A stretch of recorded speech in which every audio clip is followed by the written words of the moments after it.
doctora Olga.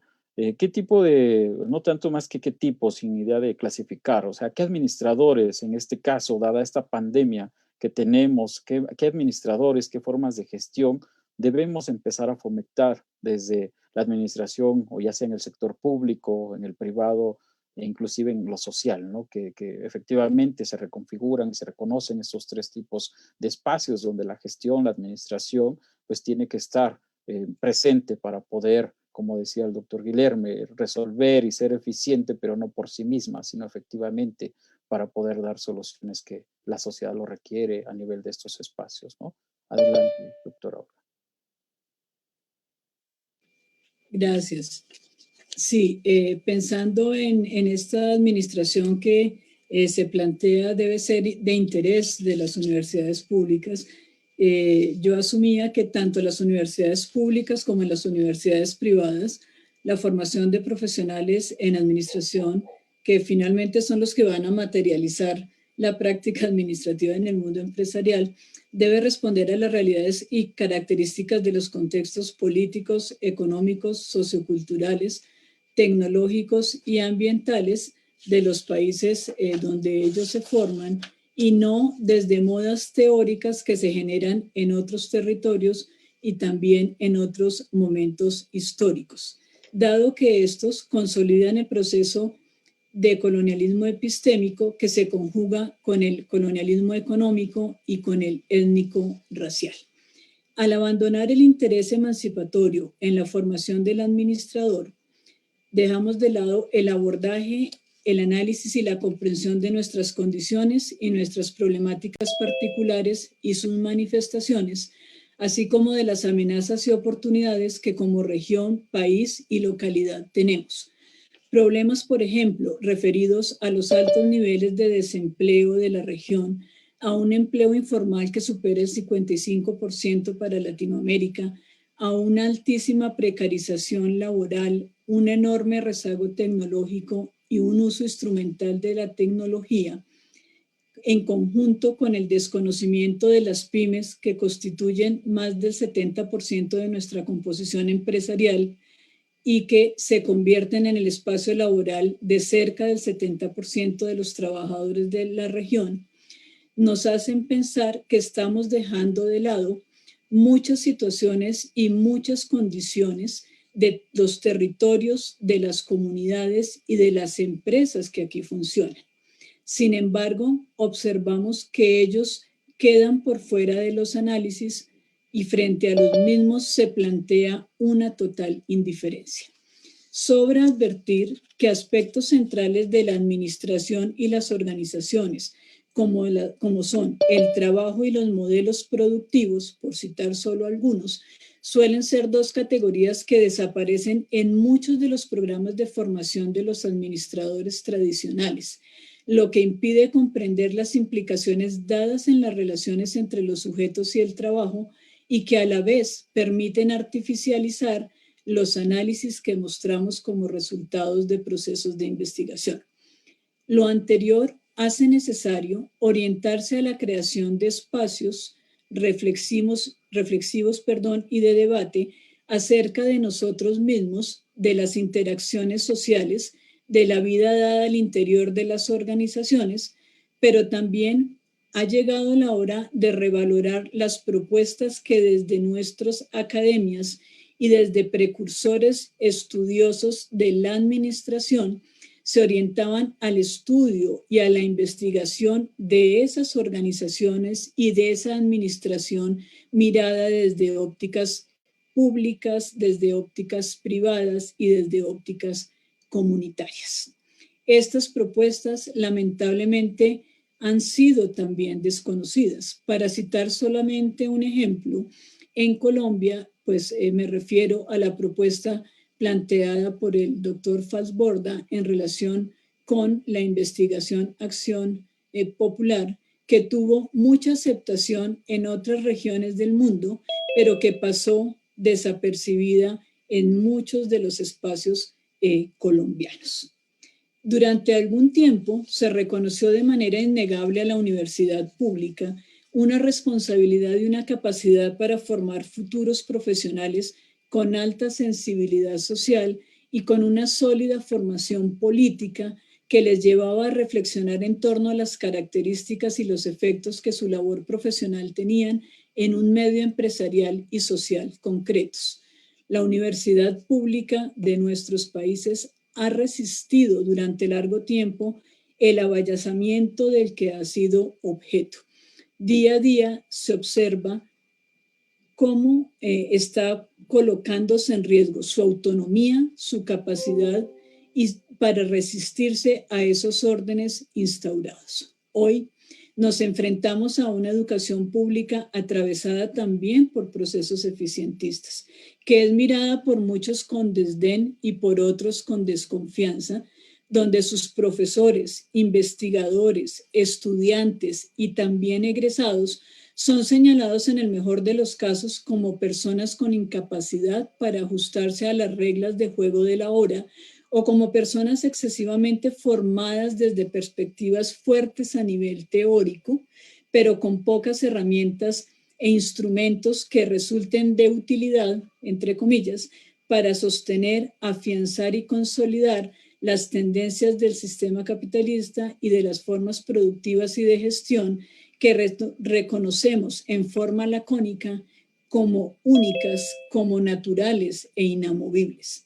A pesar que conocemos y que vivimos los efectos derivados de las recurrentes crisis económicas, políticas, sociales y ambientales generadas bajo estos sistemas que parecieran a todas luces plantear la necesidad impostergable y perentoria de una transformación social y organizacional, las necesidades de cambio y de transformación parecieran quedar por fuera de la formación de los nuevos profesionales.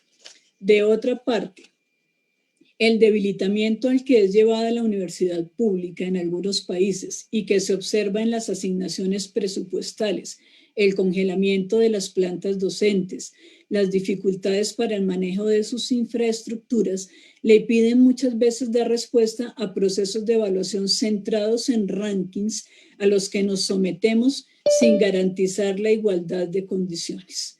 Rankings que finalmente no nos van a servir para mucho. Los docentes, tanto de universidades públicas y privadas, en nuestra condición de trabajadores hoy más precarios que ayer, son impulsados con el fin de ampliar las posibilidades conducentes a renovar sus contratos laborales o a aspirar a un puesto de planta, dado que en su gran mayoría se mueven por vínculos que corresponden a periodos semestrales, medio tiempo, hora cátedra, regidos por la flexibilización laboral llevada al extremo y por indicadores como número de estudiantes, número de tesis dirigidas y culminadas en un periodo y dimensiones planteadas por un administrador con frecuencia distante al interés y las necesidades de un sistema pedagógico comprometido con la transformación. Pero si se asume que el rol social de la universidad es educar para la libertad y producir conocimiento para transformar las sociedades en las que vivimos, no podemos dejar de lado la autonomía ni continuar subordinados a los movimientos dominantes que observamos en lo económico, en lo político, en lo académico y también en lo educativo. En un modelo de educación por competencias que se instaura como modelo a seguir por las IES y también en la gestión humana que se desarrolla en las empresas, asumimos maneras muy particulares de concebirnos a nosotros y también a los otros, de reconocer sus conocimientos, sus capacidades y la finalidad de nuestro actuar sobre los espacios y las interrelaciones sociales. Cierro formulando entonces lo siguiente. Pareciera necesario preguntar cómo estamos formando a los profesionales y en respuesta a qué tipo de exigencia. A la sociedad, a la de los ministerios de educación, a lo planteado por la universidad, a la que busca el mercado, a la que necesitamos como América Latina. La pregunta sigue generando debate. Muchísimas gracias, doctor Olga. Excelente. Adelante, doctor Guillermo. Gracias, Jesús. Hay hay un punto que tenemos que tener en cuenta, que la pandemia ahora nos pone a todos frente a una urgencia, que es cuáles son los fines, cuáles son los parámetros que utilizamos como evaluación de los resultados organizacionales que esperamos. Hablaba antes de la cuestión de la eficiencia. Por muchos años se tomó la eficiencia como un fin en sí mismo, la eficiencia como un principio fundante de la administración. Sí, se está incluso convirtiendo la administración en gestión, reduciendo algo que ya no es tan amplio a una visión aún más corta, que es la de gestión, del control, en que todos y todo es un recurso a ser utilizado, a ser implementado para mejor desarrollar los fines organizacionales. La pandemia nos pone la necesidad de pensar en una administración que sea que tenga sus horizontes un poco más amplios. Las empresas no estaban preparadas para lidiar con la pandemia. Los gobiernos no estaban preparados. Mismo las unidades de salud tuvieron que parar y reflexionar muy rápidamente para poner en marcha una estrategia o algunas tácticas de atención a la salud del pueblo que todavía no estaban planeadas porque no fue posible prever la pandemia. Tenemos hoy la administración como un campo de conocimiento que está marcado por la innovación y el emprendimiento como las dos grandes novedades de este campo. Pero esta innovación, ¿es innovación para qué? De los procesos organizacionales como un fin en sí mismo. ¿O son innovaciones que tienen como fin un otro lugar? Que tienen como fin la mejoría económica de una comunidad, de un pueblo, que tiene como fin el desarrollo de las fuerzas productivas de una manera más consistente, de una manera más organizada, menos explotadora. Lo que planteo no es que debemos humanizar la administración o tornar menos pesado la carga de trabajo. No son propuestas reformistas, pero son propuestas, son ideas que apuntan para considerar otras dimensiones, otras miradas que la administración tradicionalmente no tiene. Cuando pensamos en esta discusión sobre la vida, me gusta mucho la idea de una economía para la vida de Franz Riquelme, y que se puede desarrollar acá en Latinoamérica en organizaciones sociales, en cooperativas de producción que tengan como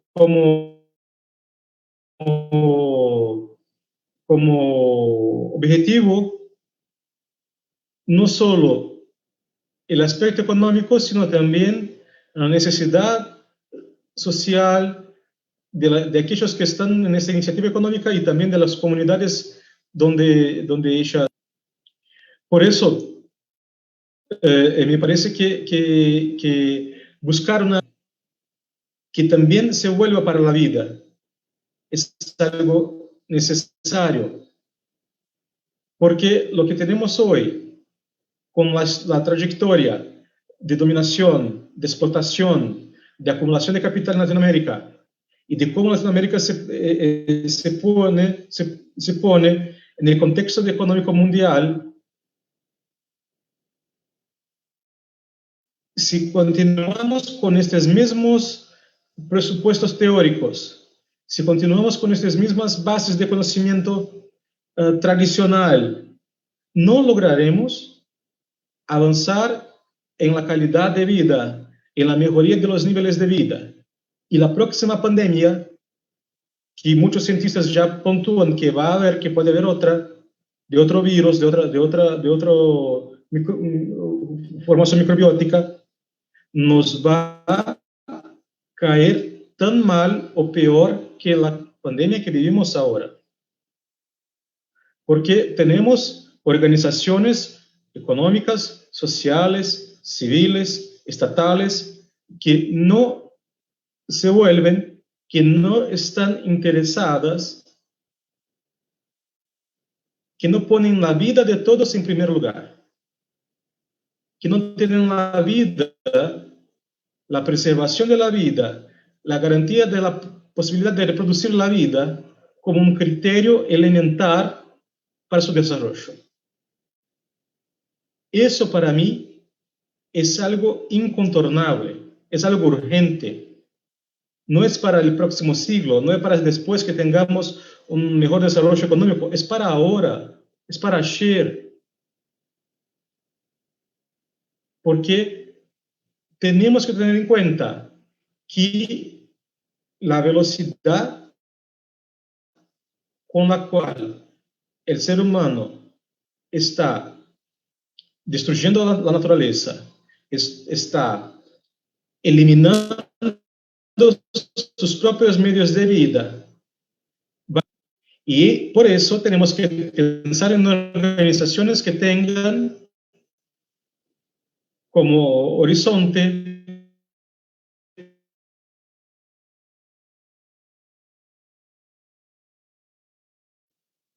Estamos perdiendo, Guilherme, no sé si es tu red. ético que las organizaciones deben tener. Gracias. Ok, muy bien, estimado Guilherme. Bueno, ya te escuchamos por ahí. Lo último, se perdió la conexión. Bueno, sin lugar a dudas, aquí ya están algunas reflexiones que hemos puesto sobre la mesa, sobre este debate. Y mientras preparamos en sí el debate, ¿qué pueden comentar o rescatar de lo que Guilherme dijo, o Lucía, como Lucía lo que ha manifestado por Guilherme? Voy a hacer una pregunta a ambos doctores, quien guste participar en la respuesta. El profesor Raimundo Soto de nuestro departamento dice: muchas gracias a los ponentes por compartir sus reflexiones sobre la disciplina de la administración, y aprovecho para plantear una pregunta. ¿Cuál sería la importancia de la ética y de la responsabilidad social en la formación de nuestros alumnos y cómo incluirlas en los planes y programas de estudio? ¿Y cuál sería su vinculación con los criterios eficientistas prevalecientes en los ámbitos universitarios? Bueno, varias preguntas en una. No sé si la doctora Olga o Guilherme quisieran dar respuesta. Sí, bueno, entrando en diálogo con el profesor Raimundo, mil gracias por la inquietud que usted nos plantea. Yo quisiera hacer alusión a algo que me surge a partir de esa pregunta que estoy viendo allí en el chat y que tiene que ver incluso con una propuesta surgida por allá a finales de los 90, donde se planteaba que la educación debería estructurarse en torno a 4 elementos. Uno de esos elementos era el aprender a conocer, entendido como la comprensión amplia de los fenómenos. Uno segundo, el aprender a hacer, entendido como poder influir en el entorno. Un tercero, el aprender a vivir juntos, que obviamente incorpora la necesidad de la cooperación, la necesidad de la fraternidad. Y un cuarto, el aprender a ser, que nos hablaba justamente de el asumirnos como sujetos autónomos, como sujetos sociales, con corresponsabilidad entre unos y otros. Entonces, esta propuesta planteaba esas diferentes dimensiones y cómo estas dimensiones pues, nos obligan a su vez a pensar lo epistémico, pero a pensar también, por supuesto, lo axiológico y los contextos donde se da un elemento de acción praxeológica igualmente. Cuando hablamos en ese sentido de la ética, estamos reconociendo las implicaciones que se derivan de unas decisiones, de unas acciones, de unas formas de comportarnos X o Y. Y cuando hablamos de la responsabilidad social, pues la responsabilidad social también implica que valorativamente hablando, desde una perspectiva gerencial o administrativa organizacional, nos asumimos como parte de unos efectos y de que cómo esos efectos van a tener unos impactos en lo comunitario, en lo ambiental, en lo social. Sin embargo, cuando nosotros vamos al mundo de las empresas, no en pocas de ellas la responsabilidad social se vuelve el elemento que se utiliza para obtener una certificación y aumentar la reputación corporativa o podernos mover mejor dentro de ciertos elementos de imagen organizacional. Entonces, esto también hay que pensarlo. Desde tiempo atrás venimos diciendo, pareciera que hay que repensar el componente ético en la formación del administrador y entonces se señalan una cantidad de exabruptos que se dan en el mundo organizacional y que nos obligan a pensar muchas cosas. Pero por otro lado, seguimos también desde una perspectiva muy funcionalista, comillas, adoptando intencionalidades que no se convierten en derroteros de vida a nivel de las empresas. Entonces, nos certificamos en equilibrio de la vida familiar y laboral, nos equilibramos en equidad de género, nos certificamos en mejores lugares para trabajar, nos certificamos en una cantidad de cosas, pero esas certificaciones a veces no se movilizan con el ánimo de que lo valorativo también se transforme y las formas cooperativas y colaborativas se transformen, sino solamente con el ánimo de tener una certificación que sea funcional a las necesidades instrumentales de la organización. Muchas gracias, doctora Olga. Sí, efectivamente, antes de darle el uso de la palabra al doctor Guilherme, este cuestionamiento, desde dónde vienen estas imposiciones, desde dónde vienen estas regulaciones, y que a veces es justo lo que ustedes comentaban, la universidad en términos de formación, en términos de generar conocimiento, generamos conocimiento hacia quién o para quién, ¿no? Y efectivamente este discurso de responsabilidad social, si en su momento lo empezamos a trabajar y ubicar desde un organismo internacional, pareciera que responde a esto que ustedes tanto han comentado el día de hoy, ¿no? Efectivamente, una lógica totalmente instrumental para tratar de legitimar hasta cierto punto algunas cosas, ¿no? Adelante, doctor Guilherme.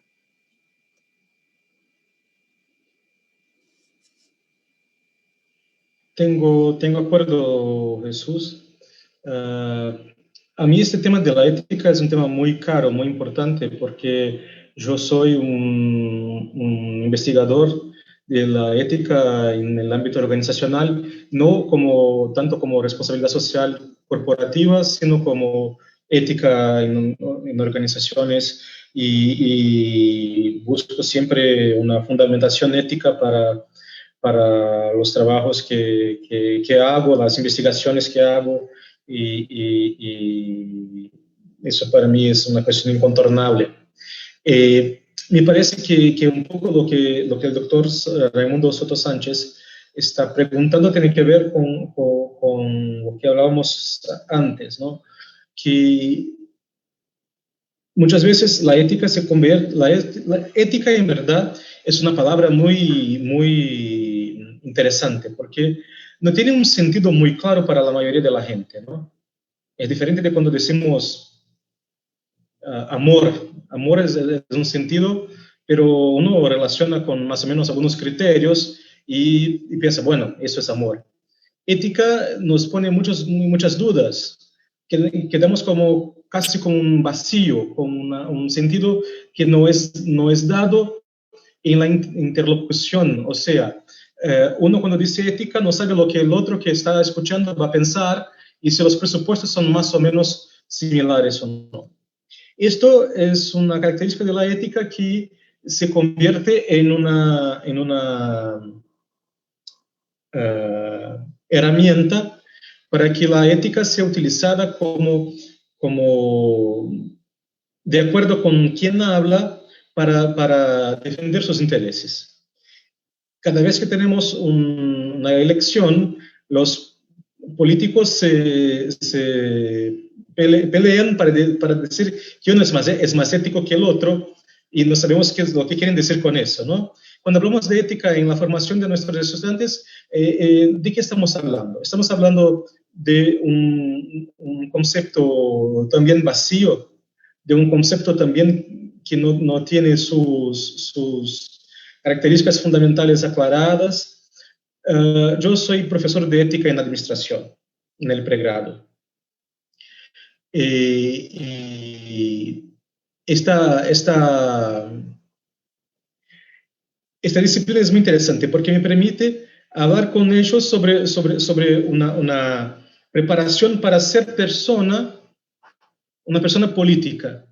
Y cuando digo una persona política, no es que sea un sujeto que va a meterse en las elecciones, sino que es una persona que vive políticamente, vive con su cuerpo, con su subjetividad, sus ideas, en el mundo social, en que tiene una posición de poder, con algunos recursos más o menos concentrados de poder, y que se junta con otros sujetos y hace cosas.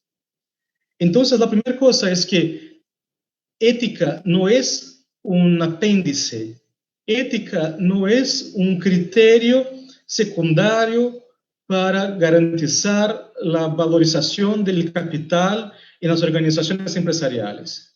Ética no es marketing. Hay un autor francés que se llama André Comte-Sponville. André Comte-Sponville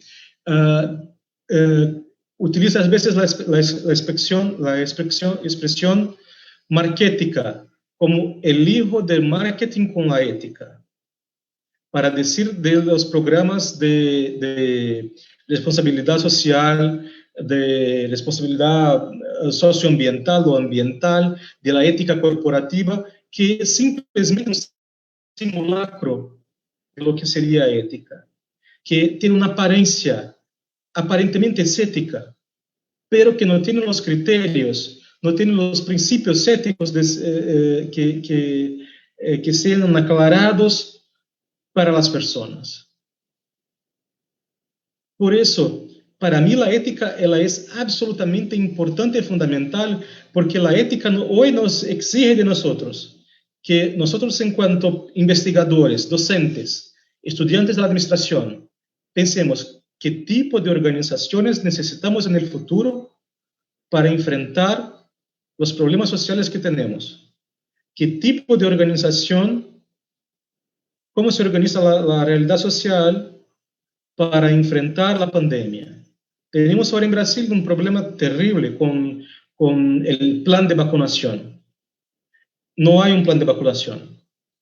Hay un documento que es para hacer un plan, pero que no tiene fechas, no tiene procedimientos, no tiene logística. Ese es un problema administrativo, plenamente administrativo.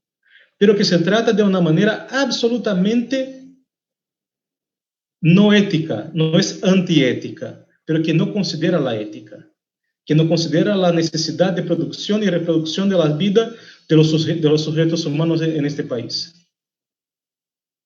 Se convierte en un problema casi que de alta elucubración procedimental, logística, burocrática, y se pierde del horizonte de la realidad, que es la gente, los casi 200.000 brasileños que están muriendo. Por eso que ética para mí es incontornable, es necesario, absolutamente no podemos dejar de hablar de eso en nuestros cursos de administración. No es algo secundario. Muchas gracias, doctor Guilherme. Efectivamente, por ahí había un pensador y también muy promotor principal en administración, que hoy más que nunca hay muchos o cantidad de administradores, pero quizá más estamos mal administrados, ¿no? Efectivamente quiere, a lo mejor argumenta por todo lo que ustedes han reflexionado, qué tipo de educación, qué tipo de administradores se están formando, ¿no?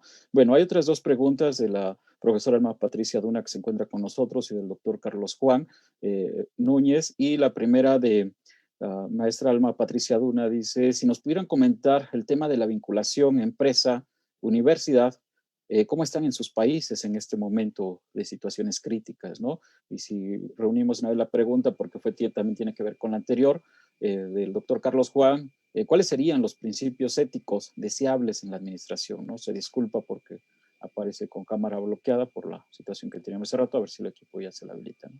Adelante, Guilherme Wolga, quienes gusten. Bueno, sí, profesora Alba Patricia, también gracias por permitirnos este diálogo. Pues indiscutiblemente en nuestro país, Colombia, se había planteado incluso desde la época de los 90 una necesidad a partir de lo que se conoció como el modelo de triple hélice, de hacer un acercamiento entre el mundo empresarial, el mundo empresarial entendido como pues las empresas, los industriales, los gremios que había también asociados a ellos, entre el mundo universitario y entre los entes que gobiernan de alguna manera a nivel país. Y desde los años 90 se venía generando esta necesidad, planteando que había unas distancias enormes entre lo que se hacía en la universidad, lo que se hacía por el lado de las empresas y por otro lado lo que eran, digamos, las regulaciones y normativas. Se crean en ese momento, lo que se llamó unas comisiones de ciencia y de tecnología para poder establecer esos puentes de unión de tres entes que aparecían bastante aislados. Eso, digamos, permitió ciertos acercamientos y ciertos trabajos en común. Desafortunadamente, después de una década, pues se abandona un poco esa situación y vimos con mucha fuerza cómo cada uno volvió a ampararse en sus territorios y a entrar casi en una ruptura de diálogo, ¿no? Es decir, las empresas generalmente van por su lado, las universidades van por otro lado, respondemos a las directrices para poder operar como universidad o como empresa, pero no nos interesa realmente ser partícipes de estos componentes. Y pues en este momento se agrava esta situación, digamos, a la luz de lo que estamos viviendo desde marzo de este año, porque vuelve a tornarse lo que nosotros llamamos aquí en Colombia el sálvese quien pueda, ¿cierto? El entender que frente a una problemática que es común, la resolución es particular y que en esa resolución yo no contemplo si mi resolución está avasallando a otros en esa posibilidad.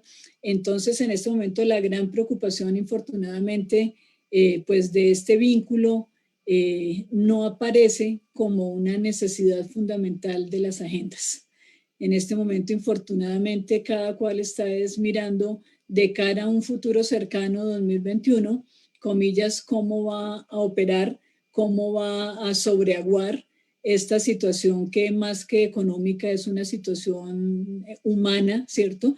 Que a todos nos golpea, pero donde infortunadamente no encontramos caminos de resolución que podamos compartir. Entonces, siento, profesora Alma Patricia, que perdimos un poco algo de lo que habíamos ganado incluso a finales del siglo pasado.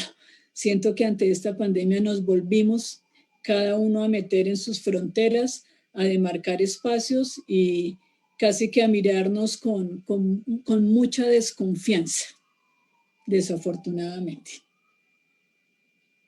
Gracias, doctora Olga. Doctor Guilherme.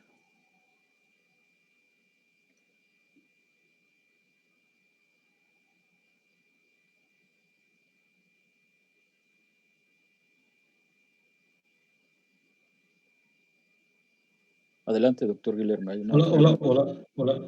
Pero Sí, ahora me sí. escucha. Hay una pregunta de la doctora, la maestra Alma Patricia Duna, profesora de acá de nuestro departamento.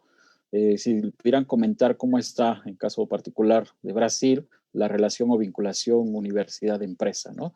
Y hay una pregunta también, si quieren, te la generamos en segunda ronda, del doctor Carlos Juan. ¿Cuáles serían los principios éticos deseables en la administración?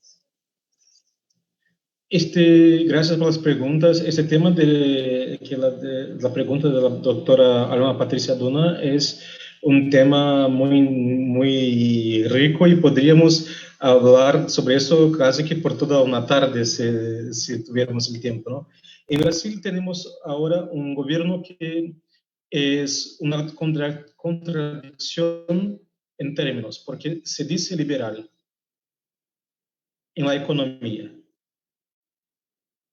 pero es conservador en las costumbres, lo que es una antítesis absurda para cualquier uno que comprenda mínimamente lo que es el pensamiento liberal y lo que es la filosofía económica liberal.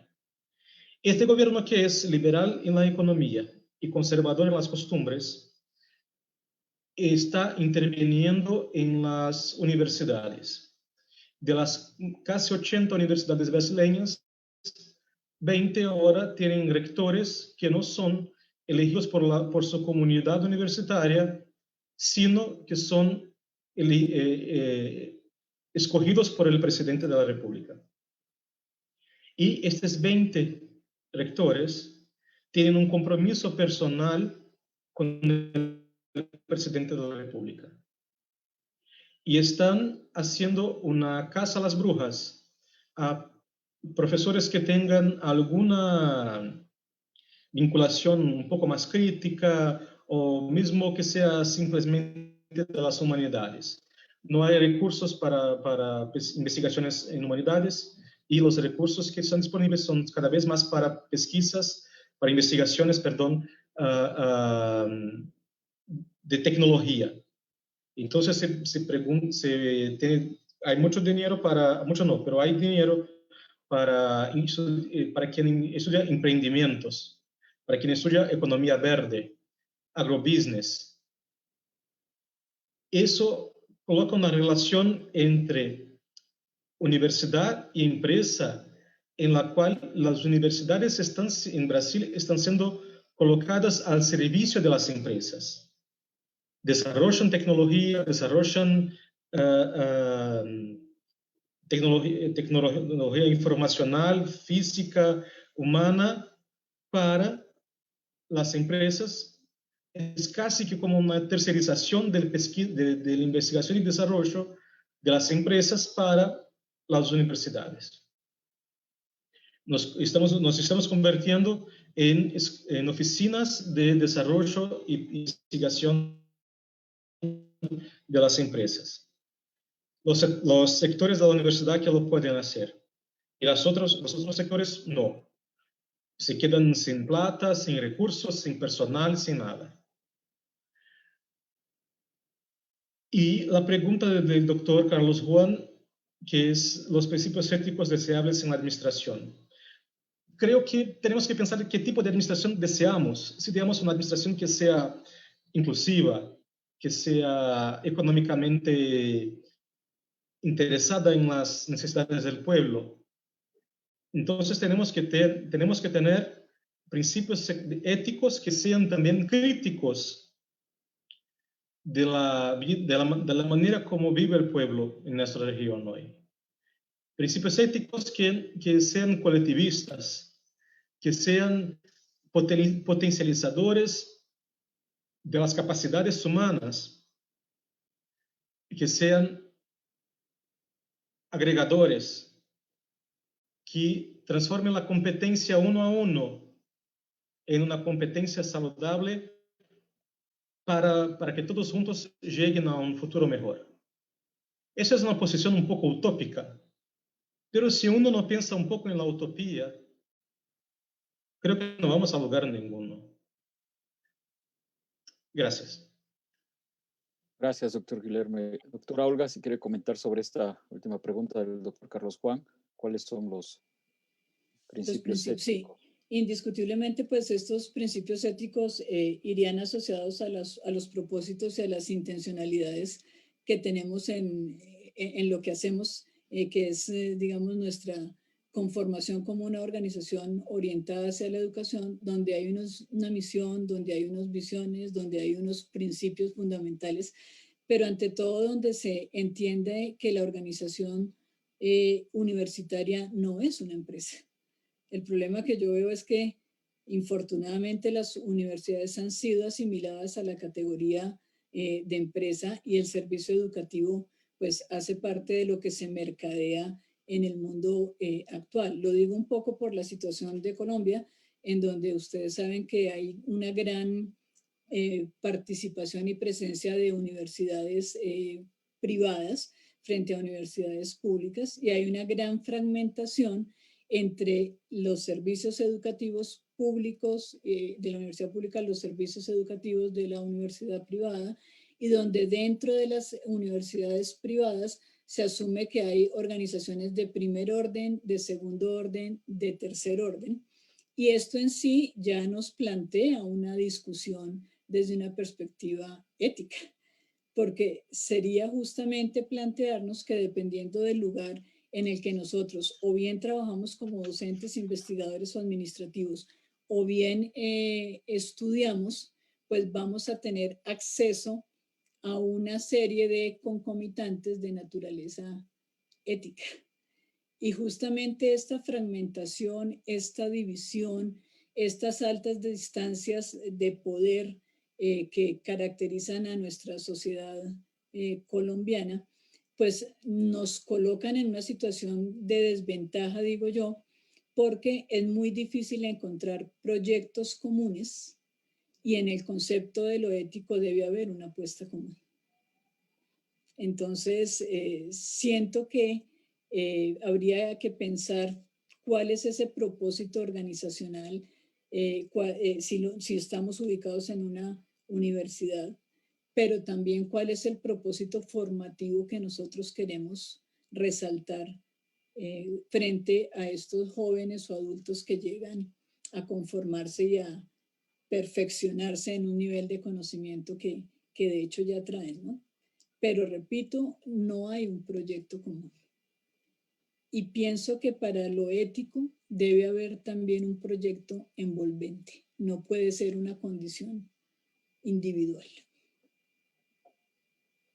Ok, muchísimas gracias, doctora Olga, también por sus aportaciones. Sí, efectivamente, estamos cerrando prácticamente esta mesa de debate.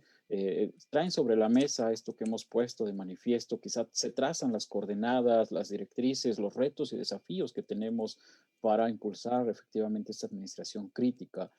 Por ahí en su momento se decía que era administrar para la vida. Efectivamente, ya no se administran solamente recursos, se administran personas, sino cómo podemos apostar esta visión que comenta también el doctor Guillermo y la doctora Olga, qué tipo de organizaciones queremos, debemos que pensar para allá, efectivamente. Y creo que por ahí también hay un reto muy fuerte, aunque ustedes ya los empezaron a plantear, podríamos decir, cómo los podemos resolver. Me refiero a esta investigación que a veces nosotros hacemos y que al momento de ir a la realidad, de comprenderla, a veces también abusamos, consciente o inconscientemente, de tratar de estudiarla con otros referentes teóricos, con otros tipos de conocimientos y a veces esta parte de epistemologías que nosotros necesitamos creo son urgentes, ¿no? Se ya dieron por ahí algunos autores, algunas series de teorías que deberíamos que empezar a ubicar en administración propiamente para entender y comprender esto que estamos planteando hoy en día, ¿no? O sea, queda mucha actividad que realizar, juntos creo que podemos construir, junto con el apoyo del doctor Carlos Juan, que fue quien nos vinculó con este gran proyecto de internacionalizar el departamento hacia esta administración desde el sur, desde nuestra Latinoamérica, ¿no? Inclusive desde una comunidad que yo vengo aquí en la Ciudad de México, por ejemplo, no ponen en el centro la administración propiamente, pero sí ponen en el centro la vida misma, y entonces cómo a partir de la comunalidad, de sus propios conocimientos, saberes de una comunidad en específico, nosotros podríamos decir se administran para la vida, ¿no? Pero ellos a lo mejor están pensando en otros momentos, en otras fases, en otras epistemologías como tal, ¿no? Entonces, efectivamente, me uno a esta felicitación. Gracias por su colaboración, independientemente de lo que pasó el día de hoy. Esperemos que jamás vuelva a ocurrir, menos en estos espacios públicos y que son totalmente éticos y que construyen y generan conocimiento, ¿no? Adelante, doctor Guillermo, para ir cerrando. Efectivamente, si quisiera algo como para comentar, como si refinar la doctora Olga, si dejan agenda pendiente, nosotros con todo gusto lo vamos a contemplar, ¿no?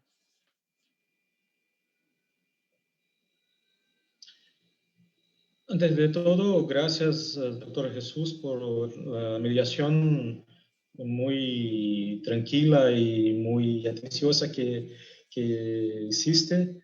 Gracias, doctora Olocío, también por compartir este espacio. Un abrazo grande a mi amigo, doctor Carlos Juan. Gracias a todos por la invitación. Creo que si tenemos en mente esta idea de una administración para la vida, no es administrar la vida, sino administrar para la vida, hacia una otra condición de vida humana.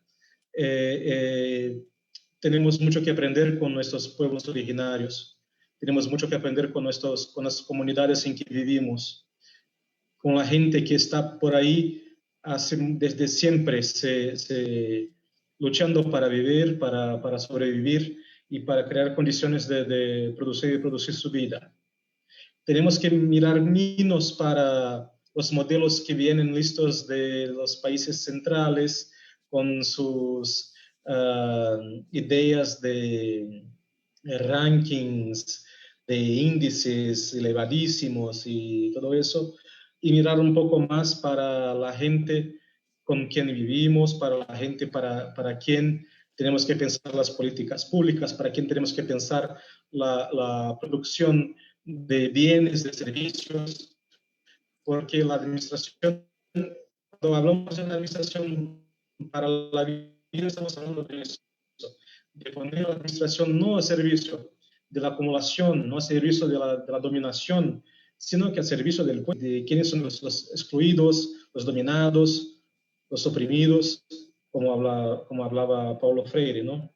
Entonces, es hacer una administración que tenga un carácter más popular, un carácter menos elitista, que no sea una formación de administración que no sea una formación de personas que quieren todas ser CIOs, CEOs de grandes empresas internacionales, sino que también tengan interés de mejorar la vida de la población de sus ciudades, de mejorar la vida de las personas que trabajan, de crear condiciones adecuadas para tenemos un mundo mejor. Y creo que tenemos eso en cuenta, es muy relevante para pensar nosotros docentes, investigadores, lo que hacemos y cómo hacemos en nuestra práctica y en nuestra teoría de investigación y de ciencia. Un abrazo a todos ustedes, muchas gracias por la invitación. Bueno, sí, también pues por supuesto agradecer a Carlos Juan ese puente que nos hizo con Jesús y la posibilidad de compartir aquí nuevamente este espacio. Sí, yo quería solamente cerrar con algo que fue el lema en mi país para enfrentarnos a esta situación de cambio impulsado por la pandemia y que tenía que ver con una frasecita que aún se utiliza y es yo me cuido, yo te cuido. Y en algunos de los análisis, para mirar qué estaba movilizando esto a nivel de las personas, ese yo me cuido, yo te cuido implicaba volver a lo básico, entendiendo que lo básico era el cuidado de la vida y las diferentes manifestaciones de la vida. Es decir, no es solamente la vida nuestra la que está en juego, sino la vida de otras especies y de otras maneras de manifestación. Y frente a este proceso de cambio que puede ser bastante difícil y que sin lugar a dudas va a generar retos y va a generar también oportunidades y desplazamientos y todo lo que queramos, creo que hay algo que quedó en el ambiente y es que pues hay muchas cosas de las que podemos prescindir, pero hay muchas otras de las cuales no debemos prescindir. Entonces, es un momento de rejerarquización personal y social de qué veníamos haciendo, de cómo veníamos viviendo, de cuáles eran nuestras apuestas fundamentales y qué era lo que estábamos logrando con las formas de vida que estamos instituyendo como las únicas posibles.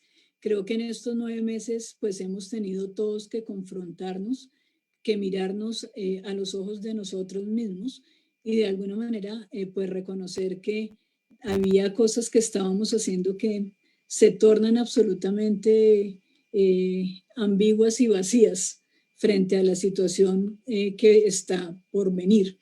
Es una condición que podemos llamar de cambio, que podemos llamar de transformación, que podemos llamar de modificación de época, no importa el nombre que le queramos dar, pero creo que lo que se nos está también poniendo sobre la mesa es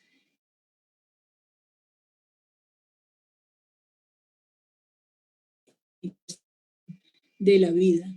Y espero solo que no sea el pensar sobre la vida de uno, ¿cierto? Esa corta vida que todos tenemos, sino el asegurar ciertas condiciones de vida digna para nosotros y para los otros.